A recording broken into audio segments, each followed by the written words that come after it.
Okay, I thought I would talk about a couple of cases. I have a cervical case and then a lumbar case, and they're kind of funky cases, so I just thought it'd be fun to go through them and what we do in some funky situations. I'm a surgeon, so this is surgical, but it's a small group, so let's go through everything. Feel free to shout out, and we'll try to get through these together, and love to hear what other people would do in these situations. So, okay, this first patient is a 76-year-old lady who presents with bilateral upper extremity weakness and pain and falls.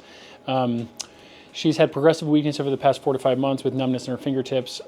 She has pain and numbness in her left greater than right arm, mostly in the thumb and index finger, but kind of describes it in all of her digits. She also importantly describes balance issues with several falls recently, as well as some urinary retention.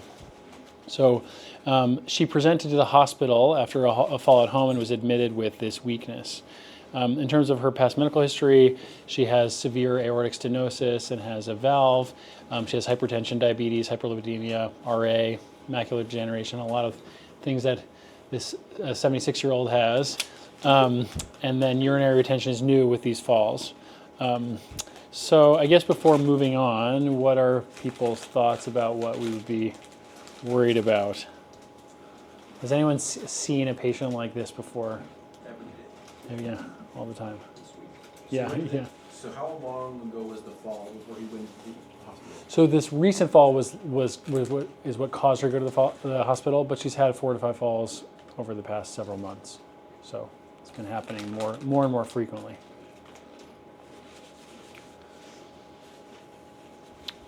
So, right, with these symptoms, with upper extremity weakness, numbness, tingling, that kind of stuff, and balance and urinary retention, obviously we're worried about a spinal cord issue.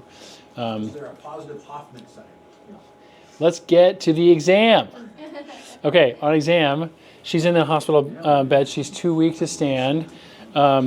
Here's her strength exam. So she's 3 out of 5 in her deltoid, kind of 3s and 4s throughout her bilateral upper extremities. In the lower extremity, she's about 4 out of 5, so she can give effort and she's against gravity, but definitely not giving full strength. She's numb in her fingertips bilaterally, and she's got a positive Hoffman's sign. Does anyone know what a Hoffman's is? We talked about this today. Oh, did you? In clinic. Oh, great. So I'm not going to say anything unless Dennis wants to speak up. I don't know what you're talking about. It's what does it show? It shows something in the neck. Yeah, that's perfect. You got it. That's it. That's it. Yeah. That's my understanding too. Basically. You flick the finger and it shows a good sign. Yeah. Something's wrong. Right. That's exactly right. Basically. So yeah. So you flick the. That's how I chart it too. Yeah, exactly. And something's wrong. So what I usually do is flick the distal interphalangeal joint. So just the tip of the finger, and if you get this positive finger flexion sign, so it's a sign that it's like a hyperreflexic or an upper motor neuron sign that there's some spinal cord compression. Inverted brachioradialis is the kind of the same idea. So you hit the brachioradialis, and instead of the normal brachioradialis reflex, you get finger flexion as well. Other long track signs that are not on here, a Romberg sign. If you close your eyes, you'll see someone kind of do this. There's clonus. So if you flex and extend someone's ankles, and then you'll see sustained flexion of the ankles, that's a sign of upper motor neuron sign. What am I missing?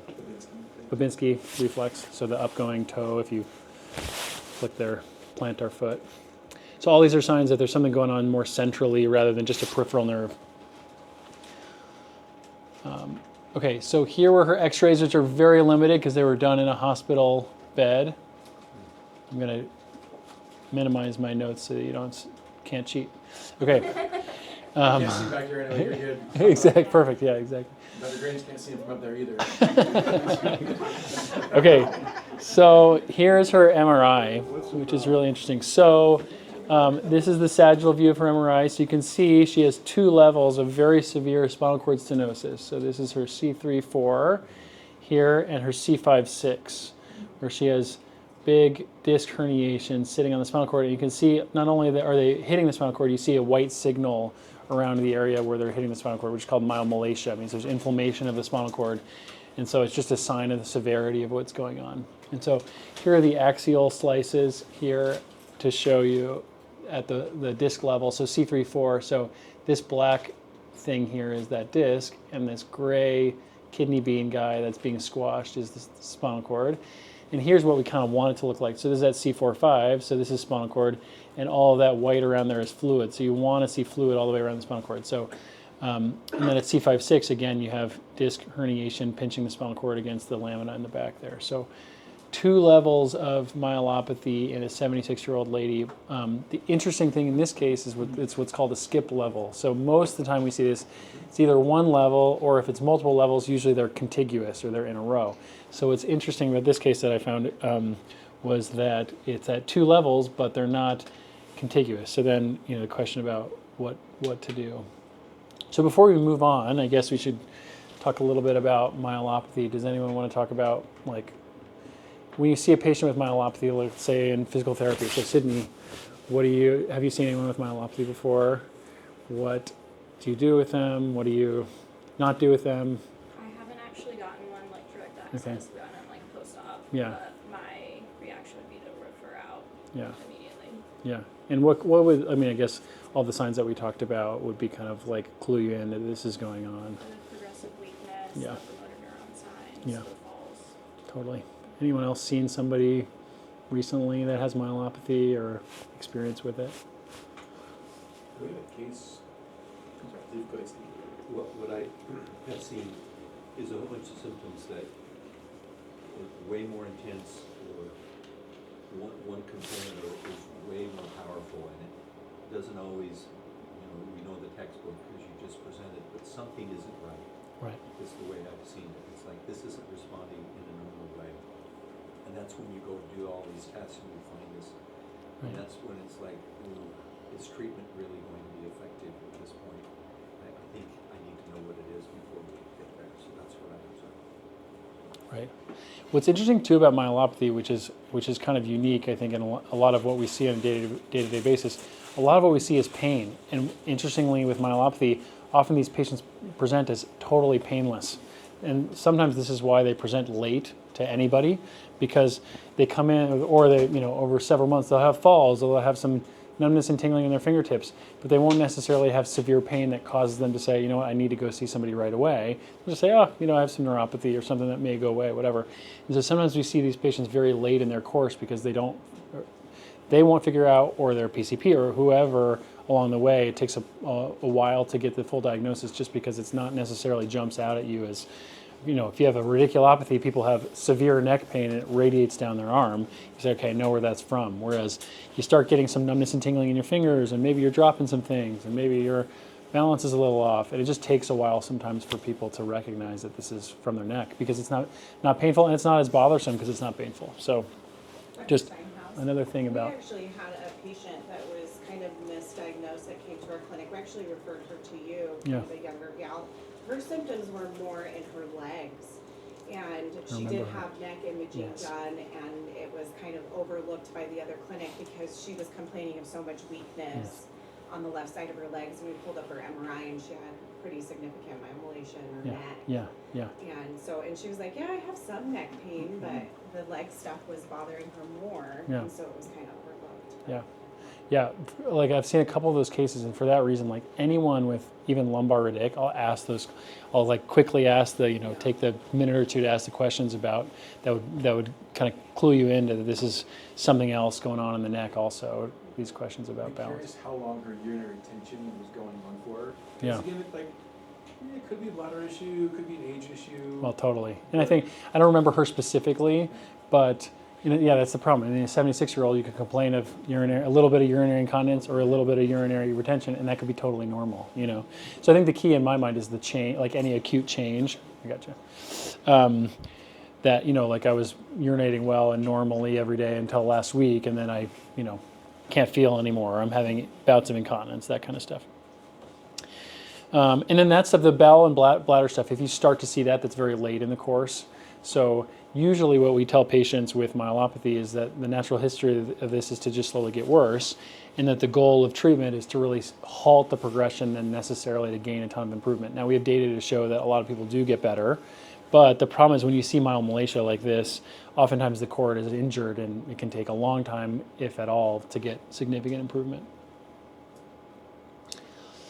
I have a CT here, and I had a little video, but I was having trouble getting it to play to run through those sagittal and axials. Anyway, I will often get, especially if someone has cord compression, we'll get a CAT scan, and the reason is it may not, even though it looks like a disc herniation, especially in an older person, oftentimes you'll have what's called ossification of the posterior longitudinal ligament, which is actually a bone structure that can, basically your posterior longitudinal ligament, which is the ligament that sits right in front of your spinal cord behind the disc, can actually turn to bone, which can alter the treatment and risks and stuff and everything with surgery. So anyway, I always get a CAT scan on these patients to see, and she didn't really have it. How would that change your treatment? Would you do something different? Oftentimes, if you can, you'll avoid going from the front because then because to get the pressure off the front, you have to kind of break through that ligament, and then there's other factors to think about. But oftentimes, it will make you decide to go from posteriorly instead of coming anteriorly, which is the most common thing to do. Yeah. Well, wait a minute, it's a posterior longitudinal. Well, so the PLL is, so the PLL is, it's a slight misnomer, but it's posterior to the disc, but still anterior to the cord. Yeah. Okay, so this patient we'll diagnose her with myeloradiculopathy because she had some radic when she described that, her thumb and index finger were specifically hit. So, and she had foraminal stenosis at C5-6, and then this myelopathy of the cord at these two levels. So we call it myeloradiculopathy, which are kind of the worst cases if you have a combination of both. So then, discussion points. We talked a little bit about, before surgery. Usually with these patients, we think that they're best treated, with surgery just because of the cord compression and trying to get pressure off the cord quickly. We talked a little bit about decision factors for coming anteriorly versus posteriorly, with that ossification of the posterior longitudinal ligament. Do a fusion versus just a decompression coming from the back. Oftentimes, what we'll do surgically is to look at their overall alignment, and we can draw this this kind of imaginary line that we call the K line, which if you draw a line from the center of the canal at C2 and draw it straight down to the center of the canal at C7, and if there's nothing anteriorly that abuts that line, then we think it's safe to just come posteriorly and take pressure off that way because the cord can kind of float back. So that's just one decision factor. Here in this patient's case, most of her compression you can see is coming from these big herniations from the front. So in this case, we say it's most likely you want to go where the problem is, which is to come anteriorly. And because she didn't have that posterior longitudinal ligament issue, and because she doesn't have a huge lordosis, there are a number of reasons why it's easier for us to go from the front. So, and then the main question in the skip level case is what levels to include. Most of the time we're talking about contiguous levels here, and in a 76-year-old with arthritis, doesn't tend to be a candidate for disc replacement, so we're probably talking about doing a fusion. And so then this question becomes, if you do a fusion at C3-4 and a fusion at C5-6, do you include C4-5 or not when C4-5 is really not part of the problem? Does it put that level at risk? And you're talking about risks and benefits of doing surgery on a 2-level versus a 3-level in a 76-year-old lady who isn't very healthy, and so interesting thing to think through. Yeah, exactly. So we did a skip level treatment here, and so we use these standalone. So this may look a little funky to you guys. If you've seen ACDF before, typically people put a big plate and screws in the front. And we're now doing it a little bit more minimally invasively, where we get fixation through the actual implants themselves. So it acts a little more like a disc replacement in the fact that there's no big plate and screws in the front. The issue with the plate and screws is you don't see this on the X-ray, but your esophagus runs right in the front of the spine here. And you can imagine if there's a plate and screw sitting on there, that a lot of these patients have difficulty swallowing after surgery. So these implants have helped that a huge amount. And then especially in this case, where we have a skip level, we have a plate here, which comes really close to that disc level. It's much more likely that C4-5 level would degenerate and have an issue if you had a ton of exposure over that area with two separate plates coming close to that disc level. So just a little bit of a review, kind of the boring part of this. There's not a ton of data out there on skip level fusion, mostly from China actually. This first study was 16 patients who had skip level ACDF using standalone cage, which are the cages that we're looking at. So those minimally invasive cages we call standalone without the plate. And they looked at patients for almost 4 years, so 43 months, and there was only one case of those 16 patients who had intermediate segment, or the segment in the middle of the skip level, have degeneration by about 4 years. So that's a pretty good data to support the skip level. This patient, this study was 17 patients, again using that zero profile implant, and only one patient of the 17, so similar rate at 4 years, had to have surgery at that middle level. And then this was more of a biomechanical study comparing fusion to cervical disc replacement at a skip level C3-4 and C4-5. I think it kind of cut off there, but it basically showed there was slightly more motion at the C3-4 and C5-6 levels with the disc replacement group, and a little more stress seen at that intermediate segment with the fusion group. This was actually done here at the University of Utah. Dr. Brodke, I don't know if you guys know him, but a great surgeon, and they looked at this skip level concept and basically found that a 2-level skip level fusion versus a 3-level fusion, much higher rates of adjacent segment disease with the 3 level, so that there was some benefit to support the skip level. So, okay, that's it on that case. Anyone have questions or comments? Or I do. So Yeah. I've never heard this term before as far as the fusion. You didn't put a plate in. no plate. And so Yeah. do you replace the disc and then you put screws in the bone? Yeah, so you can see here, so it's basically, you have fixation into the bone, so it's stable. And you can see, so this kind of dark thing you see here is that inner body cage, which we would put in. Usually we do this and then put a plate over it. Here you can see these are actually anchors now. Most of the time we're putting in screws, it's a little bit better fixation. But these anchors go into the bone to hold it in place and just get it to heal. This little open window area is where we put bone to get, basically you want this bone to grow onto this spacer, to grow onto this bone here. So that kind of window there that you see is where we pack it with the patient's own bone and a little bit of extra allograft.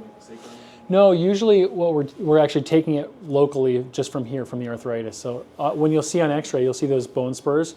We take those out, and instead of just tossing them out, we put them back into the spacer here. Yeah, yeah, exactly. Reuse. Exactly.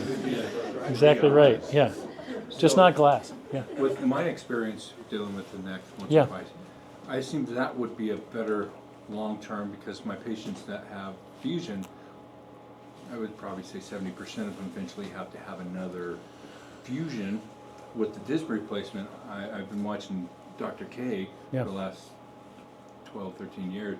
It's been really impressive, the long-term, how the body still can move and adapt, and pretty awesome. That's Yeah. pretty cool. Well, yeah, and so disc replacement's great in that way, in that it doesn't increase the adjacent segment stress, basically, so it reduces the risk of having surgery again in the future. And the interesting thing about these like low profile implants here is that we assume they're going to do some of the same things, maybe not quite as much as some of the true disc replacement devices, but without the big plate and screws on the front. That's one risk factor that we know in the literature, that if you have a big plate that's close to an adjacent level, that adjacent level is much more likely to get worse over time. And so we assume there's something bad about having a plate on the front of the spine. And so these low profile implants, we think, act a little more like a disc replacement than not. And it's kind of a nice middle ground for a patient who's not a good candidate for a complete disc replacement, but you still want to save swallowing. And it's a 76-year-old lady with a when you're talking about doing maybe a 2 or 3 level neck surgery, it's not a small ordeal. No, So that's this pretty is cool. only for skip levels though? Or would you have No, to- actually, I use these for all of my ACDFs now. Yeah, so they work great. Yeah. Anything like that in the lumbar? We do have standalone cages in the lumbar. Yeah, we do. We've used them for laterals. Sometimes we'll do, when you do that like an ALIF, like a 5-1 ALIF, and someone has really good bone, we could do a standalone where we just put the spacer in without having to put screws in from the back, which is really nice. Yeah. So they have those. Remind me, what anchors the disc replacement in?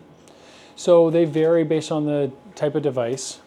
They all have some element of either like a little keel or something like that. The one that I use has this like a spray of titanium basically on the outside of the device, and it's got a little keel. You make a tiny little like couple millimeter cut into the bone. So you make the cut into the bone, and then you put the device into that keel cut, and then this the sprayed titanium on the device actually binds to the bone. So that's how it binds. This is a little easier than This is, I think, I think so. Then, yeah. Yeah. I mean, they're But neither both has easy. plates. Yeah. Yeah. Right. Exactly. So it's nice. Okay.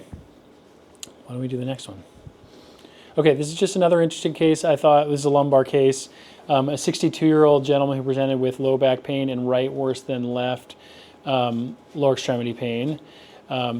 He notes that it's been progressive over the last 6 months, radiates to his right anterior and medial thigh, and posteriorly into his bilateral buttocks and calves. He was previously active doing Spartan races. Now he's unable to walk more than a block. He's tried injections and ablations, a full course of physical therapy, and has been on anti-inflammatories, muscle relaxants, and gabapentin. Otherwise, a healthy guy. Here was his physical exam. So he stands with stoop forward posture. His symptoms were reproduced on extension.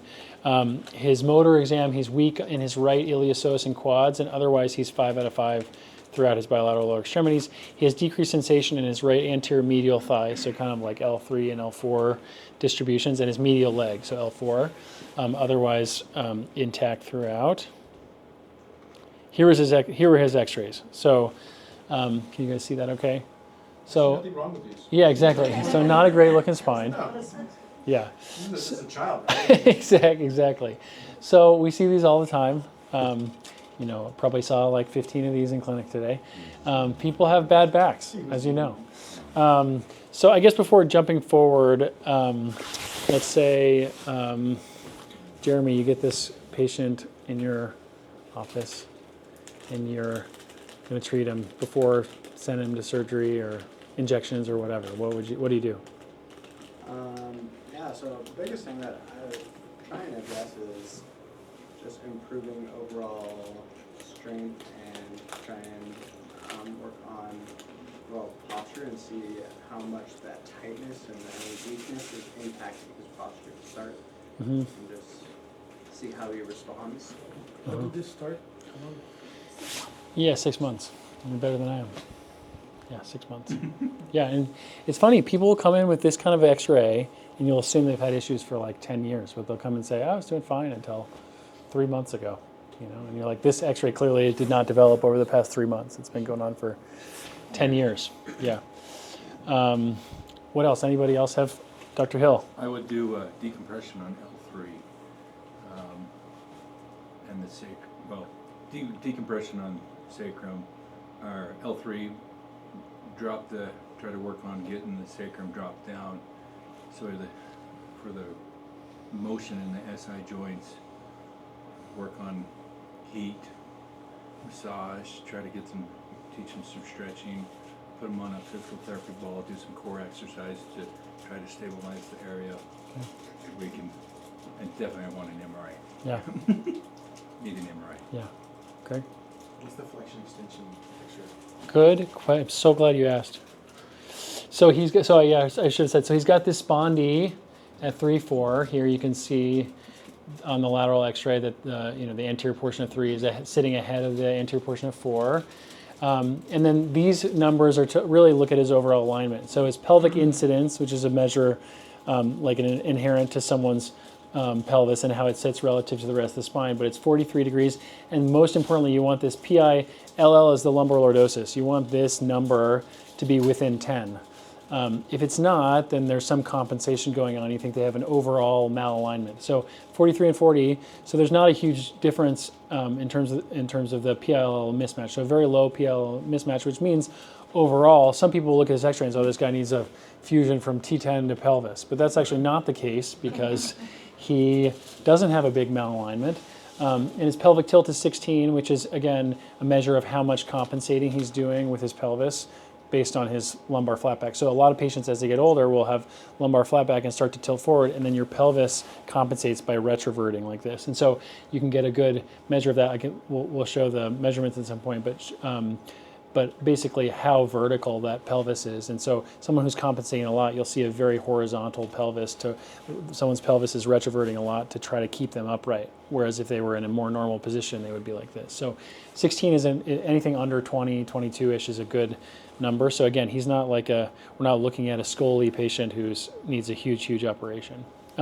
Here's his flexion extension film. So at L3-4, He goes from, I measured 9 millimeters of anterior translation on extension, and then he goes up to 11 on flexion. So you can see that he moves forward a little bit at L3-4. And then another measure of that, you can see this, what we call vacuum disc. So this kind of black line in the X-ray, you can see it here too. It's called vacuum disc. It's basically air in the disc. So the more disc you've lost, the more it kind of fills with air. And if there's air in there, it's more likely to be unstable.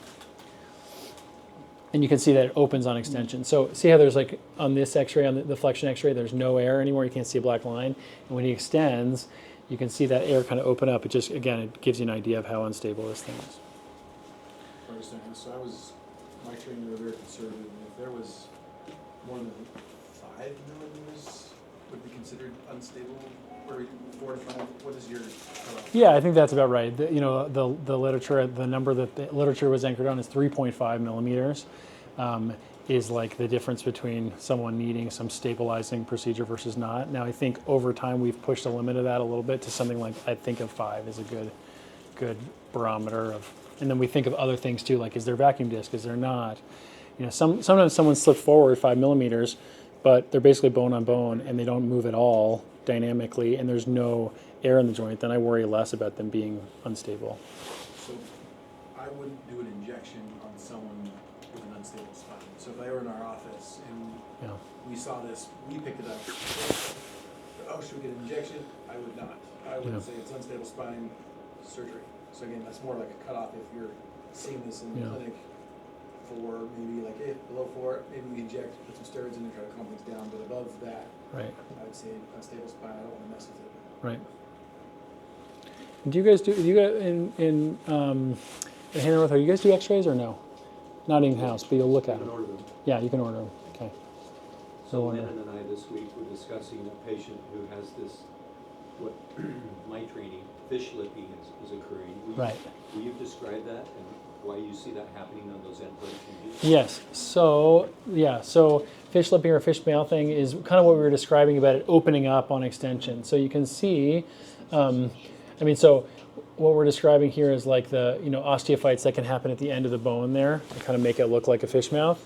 And the other thing that you see here on extension, sometimes you'll see even more dramatically, but on flexion they can close down. On extension sometimes you'll see it go like this, which is just, again, another sign of instability. If someone has a vacuum disc in a big fish-mouthed disc space, it just tells you that every time they stand and put weight on their spine, their bone is moving like this.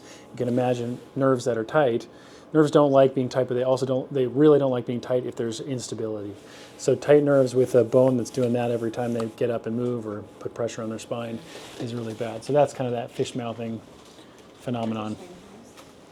A lot of times in our clinic, we just, like, if they report ridic, weakness and things, we just go straight to MRI. Yeah. Based off an MRI read, what would prompt you to order a flex and extend in addition? I get them on anyone who has a spondy, so anyone who's slipped at all, I get it because I want to know if it's unstable or not. If someone on the MRI, what's interesting is sometimes the MRI will underestimate the amount of spondy because they're lying down and it's kind of in their most relaxed position. You know those patients who have big facet joints that have big fluid in the facet joints, like a big white stripe? I don't know if on this patient we'll check, but that's an indication that there's instability that we don't see on the MRI. And so I'll get standing films, but standing films with flexion extension. And sometimes you'll see someone completely reduce on MRI. You won't see any spondy. And when they stand and take an X-ray, it could slide 10 millimeters. So any facet joint that's like really, we see a lot of fluid in. Yeah.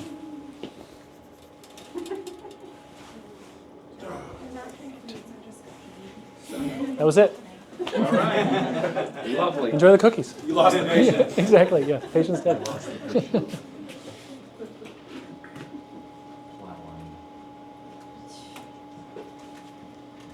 Okay, thanks. Go back. Okay. What else to add? Anybody? Keep going, they say. Okay, here's his MRI. So this is his sagittal view. So I showed the left side. So this is looking at the left foramen. This is looking at his right foramen. And then this is his axial image at L3-4. So this is the mid-sagittal. So you can see again here, this is that spondy level at L3-4. and you can see that's where most of that stenosis is centrally. And then, because the rest of his spine doesn't look so great either, I wanted to look at his foramen. And even though, what's interesting here is that even though the rest of his spine doesn't look perfect, he still has space. So this is looking at his right foramen where most of his symptoms are. So at L4-5, for example, the level below, that gray dot is the L4 nerve, and there's a nice white ring around there, which means there's space for it. So even though it doesn't look good on X-ray, on MRI it looks okay. Whereas look at the foramen at L3-4, you can't see any white, which just means there's severe stenosis at that level. And so I think this just helps us with treatment. I think, again, a lot of people would look at the images and say, oh my gosh, this guy needs a huge, long, fusion. And, I'm more of a minimally invasive person, and I say, okay, what level, even though his spine doesn't look great, what level is causing most of his problem? It seems to me to be L3-4, this one level. So even though you could kind of justify based on the MRI read and everything else going on, doing a big long surgery, in my opinion, less is more. And so thinking about the tightest level, L3-4, seems to be kind of the best strategy for this guy. Before doing that, go ahead, no. I was just saying, if this wasn't an unstable back, let's just say it wasn't 9 millimeters, it was Yeah. like 2. Yeah. And it wasn't so compressed, and his symptoms weren't going down his legs. Yeah. Looking at that, those modic changes, you might consider other, again, this is not this case, but Yeah. if he didn't have all those terrible symptoms, he'd be an intercept candidate. Well, that's what I was going to ask. Yeah. So what are you saying Maybe here? after That. the surgery, because he's not going to fuse that level, and so that level would be a candidate Yeah. later on. Well, exactly. If he still has back pain after surgery, which he may, Yeah. he'd be a good candidate for it. Yeah.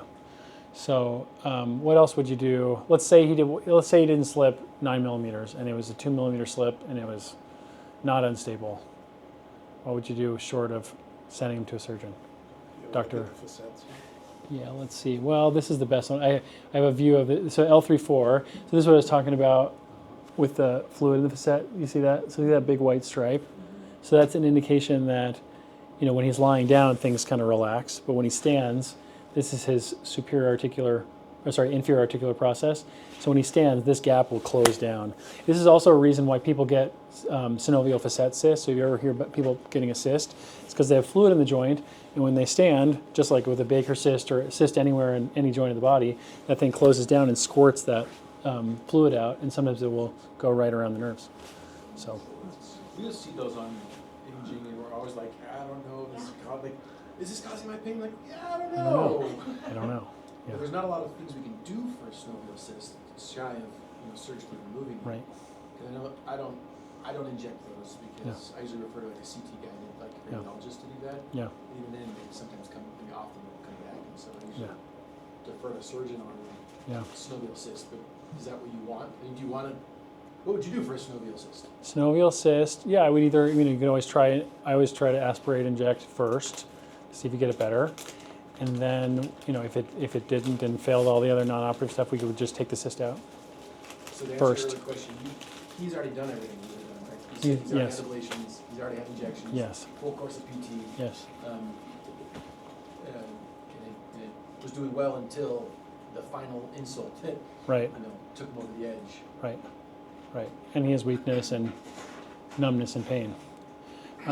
Anyone else have any? Comment that, as far as Greg was talking about, this patient, when you said, did the Spartan race, first of all, I'm looking at a 62-year-old, did the Right. Spartan race this year, I'm like, Right. did you get my MRI? Yeah. Yeah. Right. I don't want that. Right. But this is usually lots of episodes over the last 5 years of back pain, Right. right? Maybe just doing little things, but that's not this person's story. That's why I guess I'm surprised at the level of degeneration. So either poor historian or I don't want to have that, so I didn't. Totally. Right. Or a combination of both. Yeah. Right.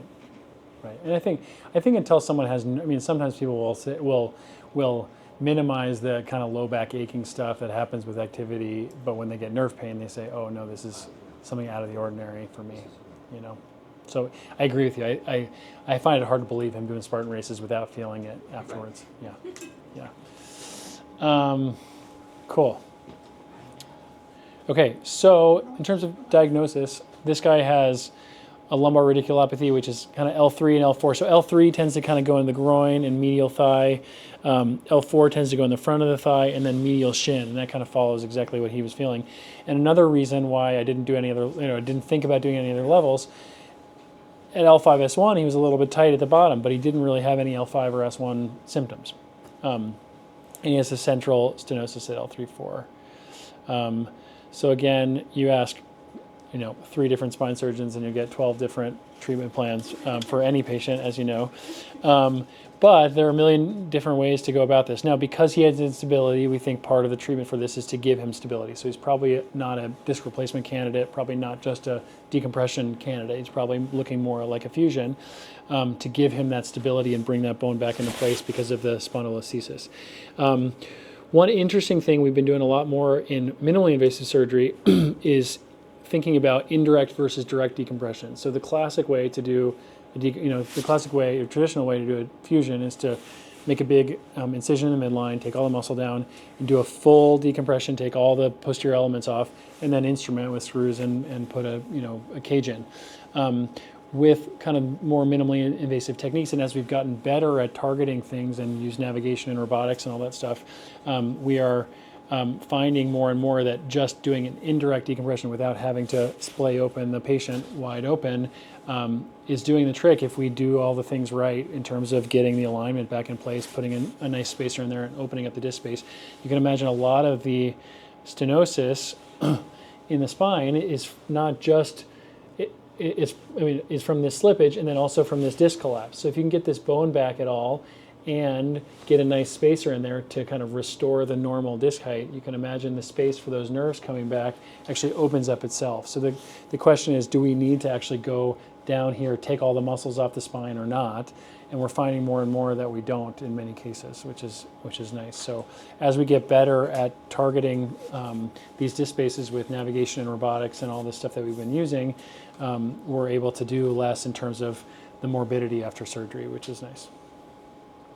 So this patient was, so L3-4 is a really a great level to do what's called a lateral, where we actually come from the side. Not so awesome from the front because your blood vessels sit right in the front of your spine there. You could go from the back, but again, then we're facing the same question of taking all the muscle down and everything. And then when you're from the back, the nerves are in your way. So the size spacer that you can get in there is much smaller in terms of getting the restoration of the disc height less. So the lateral is kind of a nice combination of being able to get a nice big spacer in there to restore the height of the foramen and around the nerves, and get some good healing surface. So I thought he would be a really good candidate for a lateral. And again, because of everything we've talked about, despite how bad his spine looks at many levels, we thought L3-4 was his main issue. And so I ended up doing a lateral spacer there, and you can see how much height we got at that level. And so this is his foramen. So I don't have a post-op MRI because he's done well. But on x-ray, you can see the foramen is really nice and tall compared to what it was before, where it was really collapsed. And then you can see this here is that nice big lateral spacer. It's going to heal very well to these bones and then keep this nice and open for him. So I actually saw him back today. He's still doing great. So he's very happy. This spacer is... Yeah, so that's a good point. So with the listhesis, our goal, we tell patients, is to get it back about 50%. We find if we pull too much, they can get a rip-roaring radiculopathy that doesn't calm down. Sometimes they'll have permanent nerve injury. So when someone is used to 10 millimeters or a centimeter of translation, our goal is to get them down to 5 millimeters, because we find that if we reduce it perfectly, they can have like a permanent, L4 nerve injury or often L5 at another level. So we sometimes see that with the disc replacement. There's too much space. Yes. Gives them, I've seen the patient with a new nerve pain. Yes. Yeah, from nerve stretch, exactly right. Yeah, same thing. So you didn't go posteriorly, even though those... So the screws, so they go through like tiny little percutaneous, so this is robotic, so we use the robot to put, we have, 4 small incisions about the size of a fingernail in the back to put these in, and then mostly it's this side incision. What's the recovery time with something like that? I think most of it's in the first kind of 4 to 6 weeks. Yeah, but because we don't take all the muscle down, I let people move and get back to therapy and all that stuff much sooner than the traditional. If someone had the traditional fusion like this, they usually tell them at least 3 months of full recovery, and so, but we see them back at 4 weeks and say, let's start therapy now, and you can start lifting those restrictions right away. So I think because the muscle's still intact, there's just so many more stabilizers that are there that wouldn't be there otherwise. And did you, after surgery, try to get him up walking that Yeah, day? yeah. This guy went home the same day. Okay. Yeah, yeah, yeah. That's the other nice thing about it. If you don't take the Yeah. muscle down, it's way less pain. So that's good. Yes, that's very good. I can imagine getting a screw to a small incision. How do you get the This guy. bar? No, the Oh, rod. we pass them through those small incisions. We have like a little rod passer that we pass them. So the screws, actually, it's cool. There are towers that come off from the screws that we break off before we close the patient off. So it's funny to see these patients in the OR. It's kind of weird looking, but you put the screws in through these tiny incisions, but they have these towers that are come out of the skin, which allows us to pass that rod, so you can capture both screws on those, and then you so you're not. Most of this is done not directly visualizing. It's just by feel. I mean, with the screws go in obviously with the robot and safely, and it's not just by feel, but by passing the rod. Yeah, we're just guessing. It's like a test on Yeah, it. exactly. I'm like, yeah, Hey, he's yeah, got just- magic yeah, hands. exactly. Respect that. Exactly. Just I'll be in my jammies. Yeah, exactly. So I thought this was a good case to just show that even though we see all the time these patients with awful X-rays throughout, and we say, oh, if you're going to need surgery, you're going to need a huge long thing, or or you're condemned to a life of awful back pain forever. This guy's doing great and playing golf and pickleball and all the stuff that people do. Would you tell him to not do any more Spartans? That's a good question. I think once he's all healed, my opinion is when this thing's healed, he can go back to whatever he wants to do. I tell him to do the same. Yeah, yeah, Give him 6 months. yeah, Benign, good working out. yeah. I just haven't seen, if someone who has really bad osteoporosis, then I tell them to be a little bit nervous. You done? Yeah, I think so. Yeah, I'm done. Shut down. If someone has bad osteoporosis, I worry a little bit more in the longer term about bone quality and everything holding. But somebody who has good bone, this guy's going to have really sclerotic, good bone. I think he's probably going to heal well. And I probably would say like at 6 months doing a Spartan race or PT is starting at 4 weeks. 4 weeks. Yeah. What would you have him do for PT wise? I have the experts tell me, like these guys. I'm one of those surgeons who's like, go. I don't know. They're experts. Yeah. I haven't said anything because my mother told me once it's better to say nothing than be thoughtful. That's exactly. Just open your mouth. I should follow that advice more. I should really follow that advice. My mom forgot to tell me that. I'm going to call her. I'm going to call her on the way home. Yeah. Yeah. So what would you do with this patient? Yeah. Awareness, some positional stabilization stuff, starting easy, working up, starting with the deep stabilizers, trying to teach them how to activate, movement patterns, those kinds of things. But just sometimes with these kind of people, it's trying to slow them down. Yeah. Because they're feeling so much better. It's just like reminding them, hey, lots of low impact aerobic, get some good healing going, do some conditioning some other ways without the running and the pounding, and then kind of strengthen up and go. Yeah. Do you ever do water aerobic or water physical therapy with somebody like this? We call it waterboarding if they're not doing their program. Well, that's minor detail. That's okay. We do, we don't have as many pool. This is why. We try and use them. The last since COVID, ours kind of shut down, so we're not as. I know that I've heard. It's not as easy to get in, but there's some community pool stuff, and we do have a PTA that helps us with some of that if we don't do it. So, and that's a great option. Because I try to get with some of my patients like this, because I know their core sucks. And I'm like, you just got to learn how to walk in a pool. Because if we don't get your core, we're still going to chase our tails. And that's one thing when I can find out if I can get them to do it, then long term is so much better, healing wise. Sydney, do you guys have rock therapy with your?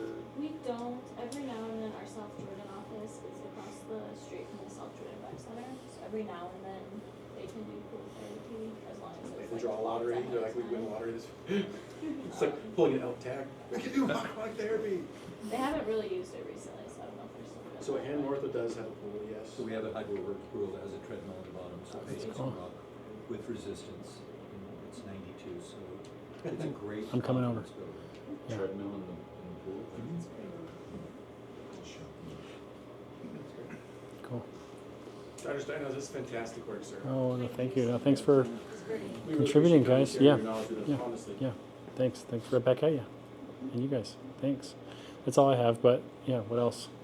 And thanks everyone else for coming and spending a evening with us. I really do appreciate it. I learned as much from and more from you guys than, and it's fun to just kind of get together and It's a nice forum. Yeah, it's great. So if you haven't Thanks, signed everybody. the front paper, we're trying to put together a more legitimate email rather than me just texting everybody like a week before. Hey, come! You'll still get text, but if you could sign, put your email down. We're trying to generate a more sophisticated email thread. We would like to do one of these again in February. Date still to be announced. Trying to figure out some of these things, but it'll probably be Tuesday or Thursday. So we appreciate all you guys coming. Perfect. Yeah. Thanks, guys. Thanks, guys.